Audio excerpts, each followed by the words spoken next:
Again, welcome to the chemistry zone. ગઈ વખતે મેં મારો પરિચય આપ્યો જ હતો. હું પ્રજ્ઞા મેડમ. લાસ્ટ લેક્ચરમાં મેં તમને વાત કરી હતી કે આ વખતે ધોરણ 9 અને 10 માટે કેમિસ્ટ્રીના બધા જ ચેપ્ટર્સના હું વિડિયો બનાવીને મૂકવાની છું, જેથી ગરીબ વિદ્યાર્થીઓ કે જે લોકો ફીસ ભરીને નથી ભણી શકતા એમને ડિટેલ કન્સેપ્ટ મળી રહે. એ સિવાય ડિવાઇન સાયન્સ એકેડેમીના વિદ્યાર્થીઓ માટે GNET પ્લસ એ લોકોની જે કોમ્પિટિટિવ એક્ઝામ છે, ઓલિમ્પિયાડ એક્ઝામ 9th સ્ટાન્ડર્ડમાં તમે આપી શકો છો. તો આ ઓલિમ્પિયાડ અને NTSC જેવી જે કોમ્પિટિટિવ એક્ઝામ છે એને ક્રેક કરવાની ઈચ્છા હોય તો આપણે સિલેબસને ડિટેલમાં ભણવો જોઈએ. એટલે અગેન એક રિક્વેસ્ટ છે કે આ વિડિયોઝ 9th સ્ટાન્ડર્ડ માટેના બને તેટલા વિદ્યાર્થીઓને શેર કરો, પ્લસ ચેનલને સબસ્ક્રાઇબ કરો, જેથી આવા અવનવા GNETના મજાના વિડિયો તમને મળી રહે. આપણે લાસ્ટ ટાઈમ લેક્ચર 1 જે પ્રોવાઈડ કર્યું હતું, એ જે લેક્ચર 1 હતું એ લેક્ચર શું હતું તો કે દ્રવ્ય એટલે શું અને દ્રવ્યની લાક્ષણિકતાઓ કઈ કઈ હોય છે. આજનું આપણું લેક્ચર છે લેક્ચર નંબર 2, આ દ્રવ્યનું વર્ગીકરણ. તો દ્રવ્યનું વર્ગીકરણ લાસ્ટ લેક્ચરમાં મેં તમને ભણાવ્યું હતું કે દ્રવ્ય એ નાના નાના કણોનો બનેલો હોય છે. આપણે પ્રેક્ટિકલી બધું શીખ્યા હતા કે દ્રવ્ય શેનો બનેલો હોય છે, નાના નાના કણોનો. સંત કણાદેના નામ પરથી કણ શબ્દ આવ્યો હતો અને તેની ડિફરન્ટ લાક્ષણિકતાઓ મેં તમને ભણાવી હતી. હવે આજનો ટોપિક છે લેક્ચર નંબર 2 માં કે આ દ્રવ્યનું વર્ગીકરણ. તો દ્રવ્યનું વર્ગીકરણ બેઝિકલી તમે વિચારો કે દ્રવ્ય કેટલા પ્રકારના હોય છે. તો કે તમે પણ દ્રવ્ય છો, તમે પોતે એક દ્રવ્ય છો જ, અને આ પેન એક દ્રવ્ય છે. તો તમારા અને પેનમાં ફરક છે? તો યસ, તમે સજીવ છો અને પેન નિર્જીવ છે. એટલે બેઝિકલી તમામ દ્રવ્યોનું વર્ગીકરણ કરવા જઈએ તો દ્રવ્યનું વર્ગીકરણ ખરેખર બે ભાગમાં થાય. એક તો સજીવ પદાર્થો, આપણે અહીંયા લઈએ દ્રવ્ય નું વર્ગીકરણ ઇનફેક્ટ બે ભાગમાં થાય, નિર્જીવ પદાર્થો અને સજીવ પદાર્થો. સજીવ કોને કહેવાય તો જેનામાં જીવ છે, જે પોતાના જેવો બીજો સજીવ ઉત્પન્ન કરી શકે છે. તમારા માતા પિતાએ તમને ઉત્પન્ન કર્યા છે એટલે તમે સજીવ છો, તમે તમારા જેવો બીજો સજીવ ઉત્પન્ન કરવાની ક્ષમતા ધરાવો છો. ને નિર્જીવ કે જેનામાં જીવ નથી. સજીવનું વર્ગીકરણ કરવા બેસીએ તો આપણી જોડે આવશે પ્રાણી સૃષ્ટિ અને વનસ્પતિ સૃષ્ટિ. અને આ બંને સૃષ્ટિ તમને ડિટેલમાં બાયોલોજીના મેડમ જે છે મનીષા મેડમ એ તમને શીખવાડશે. તો પ્રાણી સૃષ્ટિ વનસ્પતિ સૃષ્ટિ શું છે એ બાયો ટીચરને તમારે પૂછવાનું કે મેડમ અમને આના વિશે ડિટેલમાં કરાવો, તો એ તમને કરાવશે. હવે આપણે ફોકસ કરીએ નિર્જીવ વસ્તુ પર. તો જો નિર્જીવનું વર્ગીકરણ કરવા બેસીએ તો બે રીતે થાય. બે કેટેગરી કરી તો ભૌતિક અવસ્થાના આધારે અને રાસાયણિક અવસ્થાના આધારે. ભૌતિક અવસ્થાના આધારે અને કોના આધારે? રાસાયણિક અવસ્થાના આધારે. હવે જો હું ભૌતિક અવસ્થાની વાત કરું તો ભૌતિક અવસ્થાના આધારે દ્રવ્યને મૂળભૂત ઘન અવસ્થા, પ્રવાહી અવસ્થા, વાયુ અવસ્થામાં વર્ગીકૃત કરી શકાય. પણ એ સિવાય પણ બીજા બે અવસ્થા છે જેની ડિટેલમાં આપણે ભણીશું, પ્લાઝ્મા અને BEC, બોઝ-આઇન્સ્ટાઇન કન્ડેન્સેટ. આ બંને અવસ્થાઓ કે જે હમણાં રિસર્ચ થઈ છે પાછળથી, એ સિવાય બેઝિકલી ઇમ્પોર્ટન્ટ કે જે આપણે ફ્રીક્વન્ટલી લર્નિંગમાં આવશે એ આ ત્રણ અવસ્થાઓ છે. એ સિવાયની જે બે અવસ્થાઓ છે એના વિશેના ડિટેલમાં હું તમને એક્સપ્લેનેશન આપીશ અને એ પ્લાઝ્મા કન્ડિશન શું છે, બોઝ-આઇન્સ્ટાઇન કન્ડિશન શું છે, એના હું વિડિયોઝ તમને બીજા ગ્રુપમાં શેર કરીશ. એ વિડિયોઝ જોઈને તમને ખ્યાલ આવશે કે પ્લાઝ્મા સ્ટેટ શું છે, પીઈસી શું છે. તો અત્યારે બેઝિકલી ભૌતિક અવસ્થાના આધારે વર્ગીકરણ જો કરવામાં આવે તો ઘન, પ્રવાહી, વાયુ, પ્લાઝ્મા અને બીઈસી આ રીતે એનું વર્ગીકરણ કરી શકાય. હવે જો રાસાયણિક અવસ્થાના આધારે વર્ગીકરણ કરવામાં આવે તો બે રીતે વર્ગીકરણ થશે. એક તો શુદ્ધ પદાર્થ, પ્યોર સબસ્ટન્સ, અને બીજો છે મિશ્ર પદાર્થ. તો મિશ્રણ જેને કહેવાય. જો શુદ્ધ પદાર્થની વાત કરીએ તો એનું વર્ગીકરણ બે રીતે થાય, તત્વ અને સંયોજન. અને ત્રીજું વર્ગીકરણ આવશે મિશ્રણ. હવે જો તત્વને પણ વર્ગીકૃત કરી શકો છો તમે, ધાતુ, અધાતુ,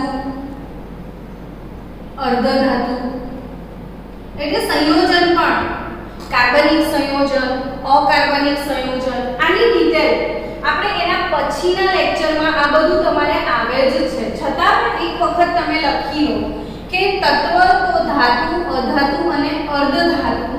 સંયોજનનું વર્ગીકરણ કરીશું તો કાર્બનિક સંયોજન અને અકાર્બનિક સંયોજન. આ સંયોજનનું વર્ગીકરણ થશે. ને મિશ્રણ એ પણ બે પ્રકારના તમારે બુકની અંદર બહુ ડિટેલમાં આપ્યા છે, જેને આપણે વિથ પ્રેક્ટિકલ ડિટેલમાં સમજીશું. સમાંગ મિશ્રણ અને વિષમાંગ મિશ્રણ. તો ફરીથી એકવાર દ્રવ્યનું વર્ગીકરણ ભૌતિક અવસ્થાના આધારે અને બીજું કોના આધારે? રાસાયણિક અવસ્થાના આધારે. ભૌતિક અવસ્થાના આધારે બેઝિક એને 5 સ્ટેટ છે: ઘન અવસ્થા, પ્રવાહી અવસ્થા, વાયુ અવસ્થા, પ્લાઝ્મા અને બેઝિક. એ સિવાય જો રાસાયણિક અવસ્થાની વાત કરીએ તો શુદ્ધ પદાર્થ અને મિશ્રણ. શુદ્ધ પદાર્થની વાત કરીએ તો તત્વ અને સંયોજન. મિશ્રણની વાત કરીએ તો સમાન મિશ્રણ અને વિષમાન મિશ્રણ. તત્વ, ધાતુ, અધાતુ અને અર્ધધાતુ. સંયોજનની વાત કરીએ તો કાર્બનિક સંયોજન અને અકાર્બનિક સંયોજન. તમે હંમેશા જ્યારે પણ લેક્ચર લેવા માટે બેસો છો તો નોટબુક અને પેન આ બંને વસ્તુ લઈને જ બેસવાનું, જેથી કરીને જે પણ હું અહીંયા લખું છું એ તમે નોટબુકમાં કોપી કરતા જાઓ. નહીં તો મિસ થઈ જશે લખવાનું, તો પછી યાદ નહીં રહે કે શું ભણ્યા હતા. હવે આપણે ભૌતિક અવસ્થાના આધારે જે વર્ગીકરણ છે, દ્રવ્યનું ભૌતિક અવસ્થાના આધારે વર્ગીકરણ, આ ટોપિકને ડિટેલમાં શીખવાના છીએ. તો ભૌતિક અવસ્થાના આધારે વર્ગીકરણ કેટલી રીતે થાય? તો અત્યારે જો હું બેઝિક વાત કરું તો ઘન, પ્રવાહી અને વાયુ. હવે જો ઘન, પ્રવાહી અને વાયુ આ ત્રણની લાક્ષણિકતાઓ આપણે ભણવાની છે. According to your text book, ઘન પદાર્થની પહેલામાં પહેલી લાક્ષણિકતા જે આ પદાર્થને આ બાકીના બે કરતા અલગ પાડે છે એ જડતા, રિજિડિટી જેને કહેવાય. ઘન પદાર્થ જડ હોય છે, અર્થાત કે એના પર બાહ્ય દબાણ આપતા તેનો આકાર બદલાય નહીં. જો ઘન પદાર્થ પર બાહ્ય દબાણ આપવામાં આવે, ધારો કે મારા પાસે આ ટેક્સ્ટ બુક છે, આ ઘન પદાર્થ છે, હું એને દબાવું છું, બહુ દબાવું છું, યા પડી રહ્યો છે, કંઈ પણ વસ્તુના લીધે આનો આકાર બદલાશે નહીં. બીજું, આ જો આ પેન છે, હું એને કેટલી બી કોશિશ કરીશ આમ તોડવાની વાળવાની તો ઇટ ઇઝ નોટ ફ્લેક્સિબલ. આ રિજિડ છે, જડ પદાર્થ છે, એ વળવાનો નથી. હા, પણ તમને એવું થતું હશે કે જો આ સ્પંજ છે, હવે આને દબાવો તો દબાય છે, તો આ ઘન પદાર્થ છે, આ દબાય છે, બટ એનું રીઝન એ છે કે એના જે કણો છે એની વચ્ચે બહુ બધી હવા ભરાયેલી છે અને હવા ભરાવાના લીધે એ હવા નીકળી જશે ત્યાં સુધી દબાશે.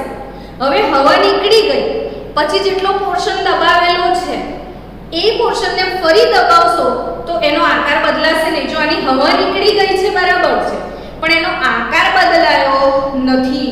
એટલે આ સ્પંજ જે છે એમાં કણો વચ્ચે હવા છે, બાકી કોઈ પણ ઘન પદાર્થની પહેલી લાક્ષણિકતા આવશે જડતા. જે જડ છે જેને બાહ્ય દબાણ આપીએ તો પણ એનો આકાર બદલાશે નહીં. જ્યારે પ્રવાહી અને વાયુની વાત કરીએ તો આ બંને વચ્ચે એક ખાસિયત છે, આ જડ છે, જ્યારે અહીંયા વહન થાય છે, આ વહી શકે છે, આ જડ નથી. જો તમે જોઈ શકો છો કે પ્રવાહીને એક પાત્રમાંથી બીજા પાત્રમાં રેડી શકાય છે. ઘન પદાર્થને આ રીતે આપણે રેડી નથી શકતા, એનું વહન નથી થતો. જો આનું વહન થાય છે, ફ્લુઇડ છે આ. એ જ રીતે ઘરમાં તમે એન્ટર થાવ છો ને મમ્મીએ સરસ મજાના પિઝા બનાવ્યા છે, મમ્મીએ કંઈ પણ મસ્ત વેરાયટી બનાવી છે, તમે સ્કૂલથી આવ્યા, બેગ બહાર નાખી દીધું અને દૂરથી પણ તમને ખબર પડી જાય છે મમ્મીએ આજે કશું મસ્ત બનાવ્યું છે. કઈ રીતે ખબર પડી? તો સ્મેલ થ્રુ. મતલબ કે હવા જે છે, લાઈક મારા પાસે આ પરફ્યુમ છે, આ પરફ્યુમને હું પ્રેસ કરું છું તો આમાંથી જે સ્પ્રે છે એ હવામાં ફેલાય છે, પણ આ કેટલા સુધી ફેલાશે? તો દૂર દૂર સુધી ફેલાય છે. એટલે વાયુ અને પ્રવાહી આ બંનેનું વહન થઈ શકે છે, રિજિડ નથી. એટલે આ વહી શકે છે, આ બંને ફ્લુઇડ છે અને આ જડ છે. હવે એની બીજી લાક્ષણિકતાઓ જોવા જઈએ તો ઘન પદાર્થના જે કણો છે, આ કણો વચ્ચે ખૂબ જ મજબૂત આકર્ષણ બળ હોય છે. આપણે આના પ્રીવિયસ લેક્ચરમાં જોયું હતું કે ઘન પદાર્થ છે એના કણો એકબીજાની બહુ જ નજીક હોય છે અને આ દરેક ઘટક કણો, મેં શું ભણાવ્યું હતું તમને કે દરેક ઘટક કણો વચ્ચે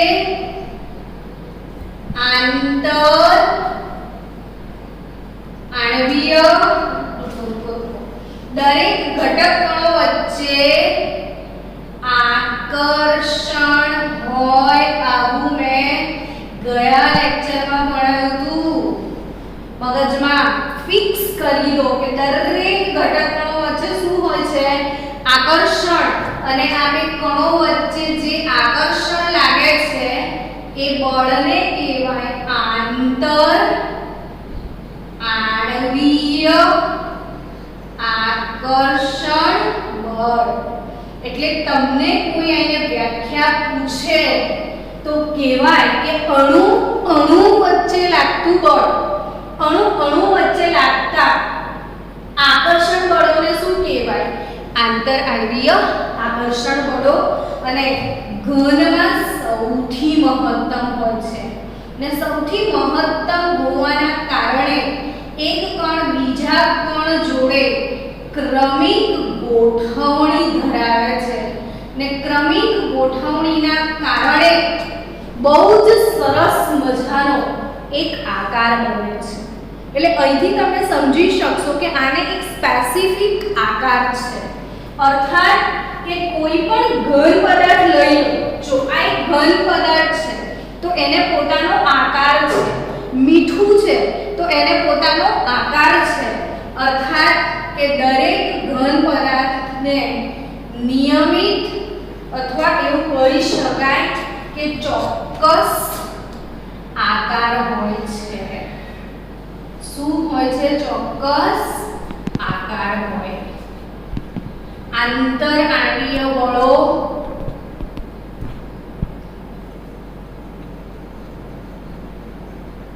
મહત્તમ હોય.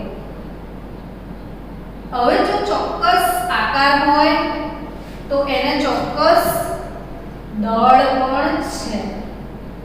તો એને ચોક્કસ દળ પણ હોય, ચોક્કસ આકાર પણ હોય છે. ચોક્કસ દળની સાથે સાથે ચોક્કસ કદ પણ હોય એને. તો ચોક્કસ કદ એટલે શું? તો પદાર્થને અવકાશમાં રોકેલી જગ્યા. આ જે ટેક્સ્ટબુક છે એને અવકાશમાં કેટલી જગ્યા રોકી છે? તો એની લંબાઈ જેટલી, એની પહોળાઈ જેટલી અને એની ઊંચાઈ જેટલી. તો આનું તમારે કદ શોધવું હોય તો તમે શું કરશો? તો કે લંબાઈ, પહોળાઈ ને ઊંચાઈ. પણ તમે હમણાં જ ભણ્યા કે ઘન પદાર્થ તો જડ છે, એનો આકાર બદલાતો નથી, તો પછી એનું કદ પણ બદલાશે નહીં. એટલે એને ચોક્કસ કદ હોય, એનું કદ બદલાતું નથી.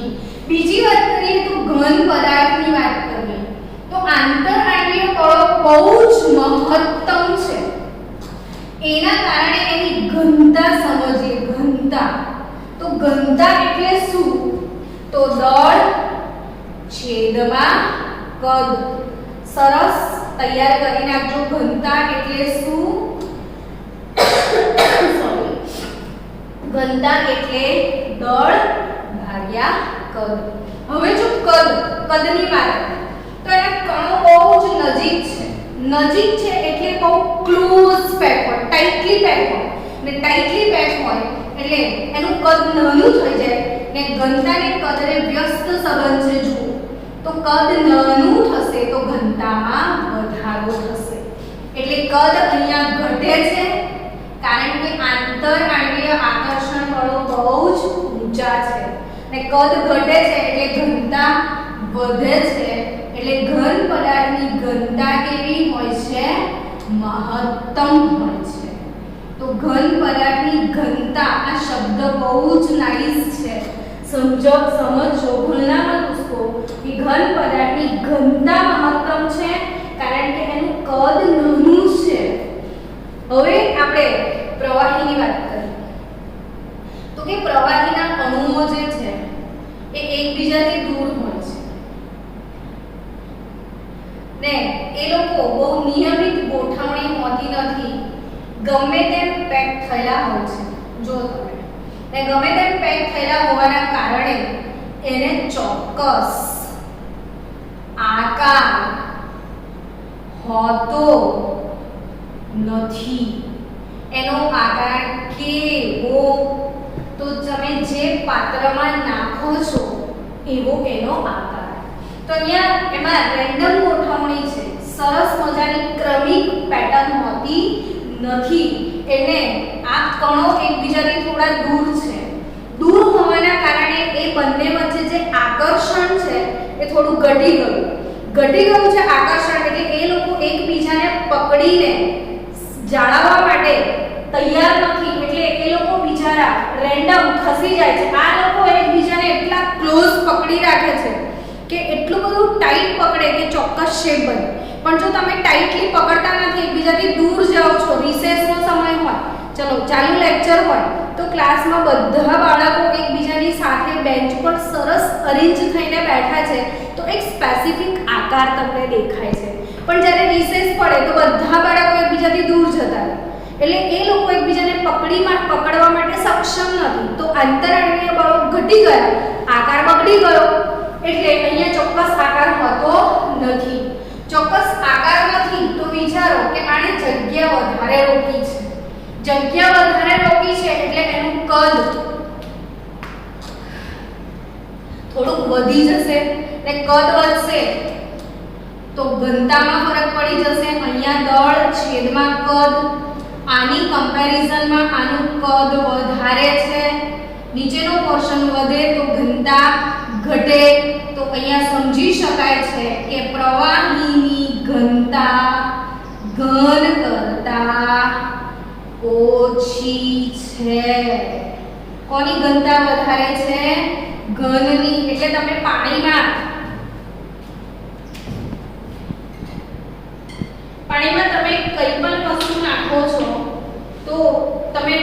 ટ્રાય કરી જોજો. અત્યારે મારી પાસે નથી કશું અહીંયા, પણ કંઈ પણ વસ્તુ પાણીમાં નાખો તો સીધી નીચે ડૂબી જશે.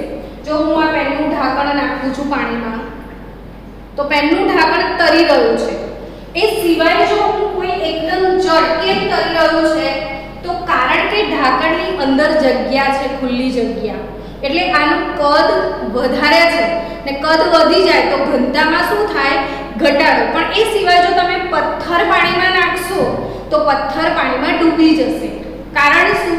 તો પથ્થરની જે ઘનતા છે એ પાણીની ઘનતા કરતાં વધારે છે, એટલે પથ્થર પાણીમાં શું થાય છે? ડૂબી જાય છે. તો હવે સ્પંજને પાણીમાં નાખો તો નહીં ડૂબે. કેમ સમજાયું? તો યસ, સ્પંજમાં કણો વચ્ચે બહુ બધી જગ્યા છે. કદ વધી ગયું, કદ વધી જાય તો ઘનતા ઘટી જાય, ઘનતા ઘટી જાય તો વસ્તુ તરશે, ડૂબશે નહીં. પણ અલ્ટિમેટલી અહીંયા યાદ રાખો કે ઘન પદાર્થ છે એની ઘનતા મહત્તમ છે અને ઘન કરતાં પ્રવાહીની ઘનતા થોડી ઓછી હોય છે, કારણ કે એનું કદ વધારે હોય છે. બીજી વાત કરીએ તો અહીંયા આપણે વાત કરી કે એને ચોક્કસ આકાર હોય, આને ચોક્કસ આકાર હોતો નથી. પણ આને આંતરાણ્ય બળ મહત્તમ છે, ચોક્કસ કદ પણ છે, આને ચોક્કસ કદ હોય. પ્રવાહીને ચોક્કસ આકાર હોતા નથી પણ ચોક્કસ કદ હોય. કઈ રીતે? તો સપોઝ આ પાણી જે છે મારી જોડે, ધારો કે મારી પાસે આ 20 ml પાણી છે, આ 20 ml પાણી છે, આ 20 ml પાણીને હું બાઉલમાં લઈશ, હવે એનું કદ માપીશ તો પણ આ 20 ml જ હશે. એટલે હું આને કેટલા પણ સાધનમાં ટ્રાન્સફર કરીશ તો 20 ml કદ એ 20 ml જ રહેશે, કદ બદલાશે નહીં. હા, આકાર બદલાઈ જશે. પહેલા આનો આકાર ગ્લાસ જેવો હતો, હવે આનો આકાર બાઉલ જેવો છે, પણ આનું કદ પહેલા પણ 20 ml હતું અને અત્યારે પણ 20 ml જ છે. એટલે અહીંયા પ્રવાહીને કેવું છે કે આકાર ચોક્કસ નથી પણ કદ તો ચોક્કસ જ છે. તો વાયુની વાત કરી લઉં તો આ વાયુ જે છે આટલા ml આ પ્રવાહી છે, બરાબર. હવે આની અંદર એનું જે કદ છે એને બદલે હું એને એટમોસ્ફિયરમાં છાંટું છું તો આખા રૂમમાં ફેલાઈ જશે. એટલે પહેલા જે એક ફ્લાસ્કની અંદર એનું જે પણ વાયુનું કદ હતું એ ફ્લાસ્કને હું ઓપન કરું છું તો એ વાયુ આખા વાતાવરણમાં ફેલાય છે, અર્થાત કે એનું કદ ચોક્કસ નથી. એટલે વાયુને આકાર પણ ચોક્કસ નથી, વાયુને આકાર ચોક્કસ નથી, સાથે સાથે વાયુને કદ પણ ચોક્કસ નથી. એનું પ્રસરણ થઈ શકે છે,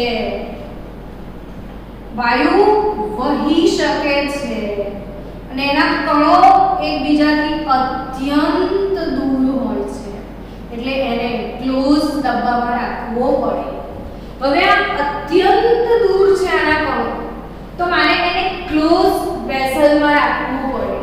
તો એ પ્રસરણ થઈ શકે છે, વહી શકે છે. ક્લોઝ વેસલમાં છે, કણો બહુ દૂર છે તો કદ ખૂબ જ વધારે છે, અને કદ વધારે છે તો કદ બહુ જ વધી જશે તો ઘનતા બહુ જ ઘટી જશે. તો અહીંયા ઘનતાની વાત કરીએ તો મહત્તમ ઘનતા ઘન પદાર્થની, કારણ કે એનું કદ ઓછું છે. પ્રવાહીની ઘનતા હજી થોડીક ઓછી છે ઘનની કમ્પેરિઝનમાં, કારણ કે એનું કદ વધી જાય ને વાયુનું કદ તો બહુ જ વધી જાય છે, એટલે એની ઘનતા બહુ જ ઘટી જશે. હજી પણ આપણે પ્રવાહી અને વાયુના કેટલાક ગુણધર્મોનો અભ્યાસ કરવાનો છે. હવે હું ઘનની વાત કરું તો ઘન પદાર્થ દબાવી શકાતો નથી, એટલે અદબનીય છે. તમે રોજ તમારી બાઇક પર બેસીને કે એક્ટિવા પર બેસીને ફરતા હો તો બાઇક કે એક્ટિવા દબાઈને નાની નથી થઈ જતી, તો એ અદબનીય છે. ઘન પદાર્થ કેવો છે? અદબનીય છે. પણ જો વાયુની વાત કરું ને હું અહીંયા જો પિસ્ટન મૂકું તો તમને દેખાય છે કે અહીંયા થોડીક તો જગ્યા છે જ કણો વચ્ચે, અને થોડીક જગ્યા હોવાના કારણે એ બહુ થોડો દબાય છે. વધારે ના દબાય, થોડો દબાય. ધારો કે તમે દૂધ લેવા ગયા, તમારી મમ્મીએ તમને 1 લીટરની બરણી આપી, કીધું કે બેટા 1 લીટરની બરણીમાં 1 લીટર દૂધ લેતો આવજો. હવે અચાનક ઘરે કોઈને મહેમાન આવ્યા અને મમ્મીનો ફોન આવ્યો કે બેટા તું હવે 2 લીટર દૂધ લેતો આવજે. તો શું એ પોસિબલ છે કે 1 લીટરની બરણીમાં જે દૂધ છે ને તમે દબાઈને પ્રેસ કરી ને બીજો 1 લીટર ભરી દેશો? તો ના, 1 લીટરની બરણીમાં દબાઈને 2 લીટર દૂધ ભરી શકાય નહીં. હા, પણ જગ્યા છે એટલે થોડો દબાવાય. ધારો કે હું આને દબાણ આપું છું, આ પિસ્ટનને દબાણ આપું છું. શું આપું છું? દબાણ. બાળકો યાદ રાખજો કે તમને તાવ આવે ને તો તમારું તાપમાન જે છે ને એ ડોક્ટર સેલ્સિયસમાં માપે છે. તો તાપમાન સેલ્સિયસ યા તો ફેરનહીટમાં મપાય, એમ દબાણનો એકમ છે બાર. દબાણ શેમાં મપાય? બારમાં મપાય. હવે જો હું આ પિસ્ટનને આમ જોરથી દબાવું અને એના પર 1000 બાર દબાણ આપું, પિસ્ટન પર કેટલું દબાણ આપું? 1000 બાર દબાણ આપીએ તો ફક્ત 4% સંકોચાય. કેટલા ટકા સંકોચાય? ફક્ત 4% સંકોચાય. પણ જો તમે વાયુનું દબાણ 1 બાર છે ને એ વખતે કદ 100 ml છે. દબાણ 1 બાર છે ને કદ કેટલા ml છે? 100 ml. તો સમજો કે હું આ દબાણ 1 બારને બદલે જસ્ટ 2 બાર કરી દઉં એટલે દબાણ જસ્ટ બમણું કરું છું તો કદ અડધું ફક્ત 50 ml થઈ જાય છે. તો અત્યંત દબનીય જેને કહેવાય એવા પદાર્થની કઈ અવસ્થા? વાયુ અવસ્થા, કે જે દબનીય છે, જેને દબાઈ શકાય છે. જ્યારે આ જરાક જ દબાય છે એટલે લગભગ એને અદબનીય અથવા અસંકોચનીય જ કહેવાય, પણ આ દબાવી શકાય છે. આને પ્રસરણ હોય છે. જે મેં આના પહેલાના લેક્ચરમાં સમજાવ્યું હતું કે તમે ગ્લાસ ભરેલા પાણીમાં ઇંકનું ટીપું નાખો છો તો એ આખા પ્રવાહીમાં ફેલાઈ જાય છે. આ ઘટનાને પ્રસરણ કહેવાય. તો નળમાંથી જ્યારે પાણીનું ટીપું નીચે આવે છે ત્યારે ગોળ શેપ ધારણ કરે છે. એ પણ પ્રવાહીનો એક ગુણધર્મ છે, પૃષ્ઠતાણ. તમે ઘણા બધા પ્રવાહી જોયા હશે કે કોઈ દિવેલ જુઓ અને પાણી જુઓ તો દિવેલ બહુ ચીકણું ને જાડું હોય છે ને પાણી પતલું છે. તો પાણીની સ્નિગ્ધતા ઓછી છે, દિવેલની સ્નિગ્ધતા વધારે છે. એ સિવાય જો ગુલાબજાંબુના ચાસણીની વાત કરો તો બહુ જ જાડી ચાસણી હોય છે, તો એની સ્નિગ્ધતા ખૂબ જ ઊંચી હોય છે. અર્થાત પ્રવાહીને પ્રસરણ હોય છે, પ્રવાહીને પૃષ્ઠતાણ હોય છે, પ્રવાહીને સ્નિગ્ધતા હોય છે. પ્રવાહી બાષ્પશીલ છે. પ્રવાહી કેવું છે? બાષ્પશીલ. પ્રવાહીની બાષ્પ પણ બનાવી શકાય. તો અહીંયા પ્રવાહી અસંકોચનીય, પ્રસરણ છે, પૃષ્ઠતાણ છે, સ્નિગ્ધતા છે, એ બાષ્પશીલ છે. કેટલા બધા ગુણધર્મો છે પ્રવાહીને.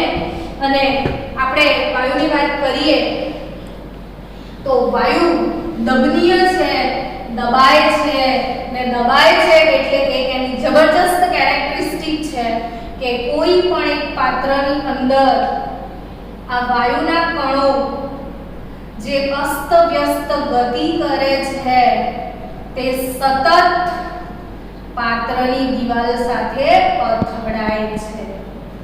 વાયુના કણો સતત પાત્રની દિવાલ સાથે અથડાય છે અને એટલે જ વાયુ દબાણ ઉત્પન્ન કરે છે. ને આનું લાઈવ પ્રેક્ટિકલ એક્ઝામ તો તમે સાંભળ્યું હોય તો પ્રેશર કુકરના અંદર પાણી ભરીને મૂકી દો તમે ખાલી, ને સીટીને ઊંચી ના થવા દો ને સીટીને ચોંટાડી દો ને પછી ગરમ કરો તો અંદર જે વરાળ બનશે એ વરાળ એટલું બધું દબાણ ઉત્પન્ન કરશે કે આખું કુકર ફાટી જશે. વિચારવાના દબાણની વાત. તમે સાંભળ્યું હશે કે ગેસનો બાટલો ફાટ્યો. ગેસનો બાટલો ફાટી શકે છે. તો કેમ ગેસનો બોટલ ફાટે છે? તો એ જે ઘરે ગેસ છે એમાં કયો ગેસ ભરેલો છે ખબર છે તમને? એલપીજી એટલે લિક્વિફાઈડ પેટ્રોલિયમ ગેસ. તો પેટ્રોલિયમ ગેસને ટૂંકમાં વાયુને પ્રવાહી બનાવી શકાય છે. તો વાયુને દબાઈ શકાય છે એમ મેં કીધું. તો આ લોકો વાયુને દબાવે, કમ્પ્રેસ કરે. વાયુને બહુ દબાવો તો એ પ્રવાહી થઈ જાય અને દબાઈને બોટલમાં ભરી દઈએ તો એ પ્રવાહી સ્વરૂપે મળે છે. એ લિક્વિફાઈડ પેટ્રોલિયમ ગેસ કહેવાય છે અને પ્રેશરાઇઝ કરીને બોટલમાં નાખેલો હોય છે. હવે આ જ બોટલ એનો પ્રેશર એટલો બધો વધી જાય, વાયુના કણો એટલા બધા બોટલાની દિવાલ સાથે અથડાય તો બોટલ આખો ફાટી શકે છે. એટલે અહીંયા એક એક્ઝામ્પલ તમને મળે છે કે જે વાયુના કણો સતત પાત્રની દિવાલ સાથે અથડાય તો દબાણ ઉત્પન્ન કરે છે તો એ બાટલો ફાડીને બી બહાર આવી શકે છે. તમે એલપીજી સીએનજી ગેસ સાંભળ્યું હશે કે સીએનજી ભરાવા જાય છે, સીએનજી રિક્ષા છે. તો compressed natural gas. Compressed mean શું? તો દબાવેલો. કમ્પ્રેસ્ડ મીન દબાવેલો, એને સંકોચન કરીને ભરેલો હોય એટલે કમ્પ્રેસ. નેચરલ એટલે કુદરતી વાયુ. તો કુદરતી વાયુનું સંકોચન કરીને ભરીએ તો સીએનજી લિક્વિફાઈડ પેટ્રોલિયમ ગેસ આ પણ દબાણપૂર્વક બોટલમાં ભરવામાં આવે છે જે પ્રવાહી થઈ જતા હોય છે. તો આ થઈ આપણી મહત્વની 3 અવસ્થાઓ. ને એના પછીની અવસ્થા છે પ્લાઝ્મા કન્ડિશન.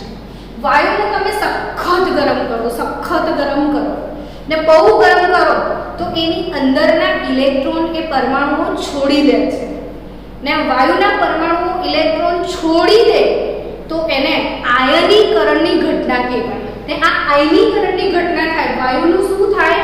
આયનીકરણ. ઇલેક્ટ્રોનને છોડી દે ને છોડી દેવાથી જે વસ્તુ ઉત્પન્ન થાય એને પ્લાઝ્મા કહેવાય, જે ચળકાટ ધરાવતી હોય છે. તો નિયોન બલ્બ એવું તમે જો શબ્દ સાંભળ્યો હોય, નિયોન બલ્બ, રેડિયમ લાઇટ. તો આ પ્લાઝ્મા કન્ડિશન છે. તમને ખબર છે કે સૂર્યની સામે સવારે જો ઊભા રહો, ભર બપોરે સૂર્યની સામે દેખો તો આંખો પંજાઈ જાય છે, એ ચમકે છે. રાત્રે તારાઓ ટીમટીમાય છે, બહુ શાઇન કરે છે. તો સૂર્ય અને તારાઓની અંદર જે દ્રવ્ય છે એ પ્લાઝ્મા દ્રવ્ય છે. કયું દ્રવ્ય છે ત્યાં? કારણ કે સૂર્ય અને તારાઓના ટેમ્પરેચર બહુ જ ઊંચા છે. એમના ટેમ્પરેચર એટલા બધા ઊંચા છે કે એની અંદર જે વાયુઓ ભરેલા છે એ વાયુઓનું આયનીકરણ થઈ ચૂક્યું હોય છે અને આયનીકરણ થયા પછી ત્યાં બહુ બધા પ્લાઝ્મા ઉત્પન્ન થયા હોય છે. એના લીધે એ લોકો શાઇન કરતા હોય છે. ને એ સિવાયની નેક્સ્ટ સ્ટેજ છે બોઝ-આઇન્સ્ટાઇન કન્ડેન્સેટ. સત્યેન્દ્રનાથ બોઝ એમણે આ અવસ્થા ઓબ્ઝર્વ કરી હતી.